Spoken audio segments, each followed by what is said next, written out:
Welcome to today's lesson on presidential nominations, or at least the first half of our lesson on presidential nominations, because today we are looking at primaries and caucuses.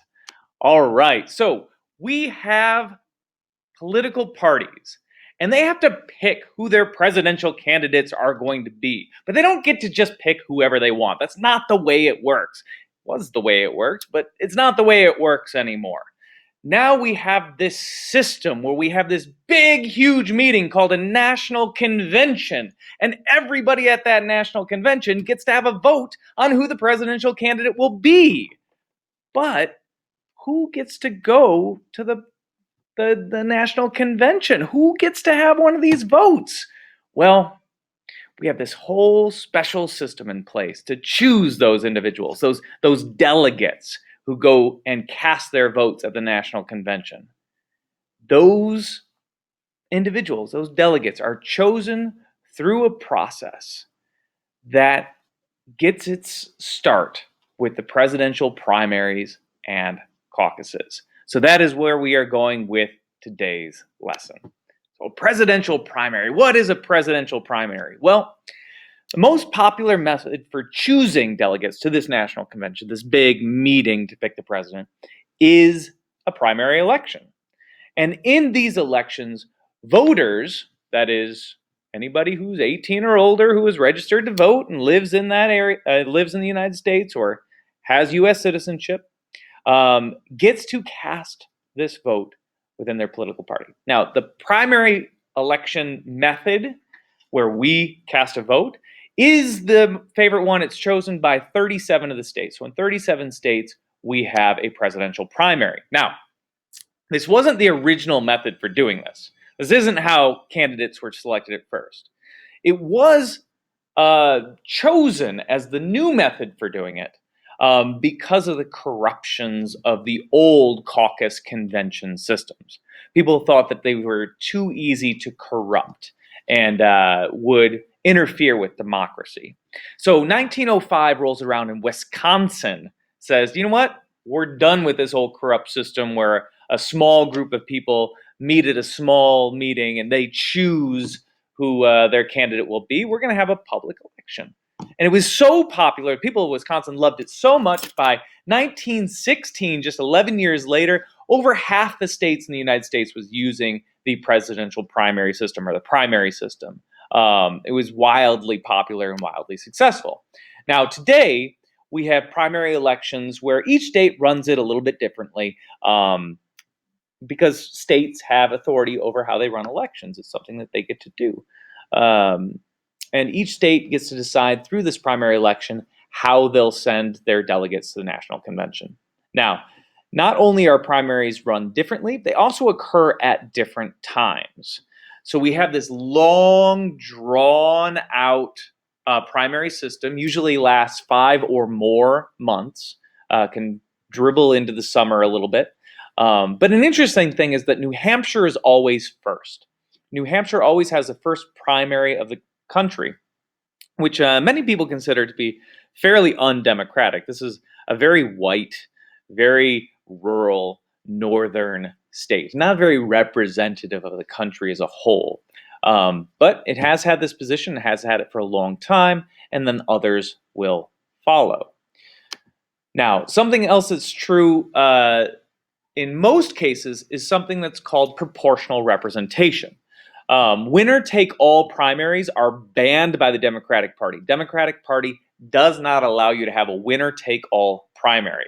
So if we were to have Bernie Sanders and Hillary Clinton in the state of Michigan, and Bernie Sanders won the state of Michigan, but he only won it by a small margin, about 1 or 2%.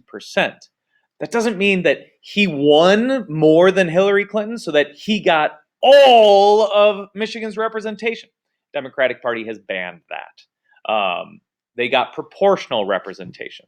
So Hillary Clinton got a lot of delegates at the national convention from Michigan. Bernie Sanders just had more. The Republican Party has not banned it as a party, but most states have thrown that out. There are, however, a few states where the Republican Party does allow winner-take-all primaries, and those are very important states for those Republican candidates to win. Most states give representation to a candidate who won at least 15% of the votes. So if you get 15% of the vote, you get 15% of the delegates. If you only got 10% of the vote, well, your delegates, your 10%, are divided up amongst those who got more than 15. So you've got to get 15 to get anything. Now, the evaluation of the primary system. Some people love it, some people don't. Primaries have been criticized because they can divide a political party, especially the party out of power. We kind of saw this with the Republican Party in the last election, where they had, I forget how many it was. It was a ridiculous number. It was like 13 or 15 Republicans all wanting to be president. It really split the party in a lot of directions. There was a real hard fight between a lot of these people, some nastiness going on between a lot of them. And there was a lot of fear that that would separate the party so much that they wouldn't win the presidential election. Certainly did divide the party in a lot of ways, still divided today as a result of this, but they did, of course, win the 2016 presidential election. Some would like to see an alternative single nationwide primary, just have every state vote on the same day and get it over with. Or alternatively, a few regional primaries. So all of the Northeast would vote on one day. All of the Midwest would vote on one day, and so on and so forth. That would certainly shorten the system and keep the parties more unified, but the long primary system really does help the public to learn more about the candidates. Had we had a single nationwide primary, Bernie Sanders wouldn't have done well in it. He didn't become known until we had this long, drawn-out process. All right, so the caucus system, the other alternative. The caucus convention system is older. It's been used for a much longer time than the primary election, but it's much less popular.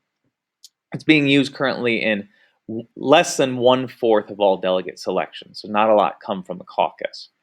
Now, what is a caucus? Well, in this system, we've got local meetings of voters. So voters don't just show up and cast a ballot. They don't just check a box.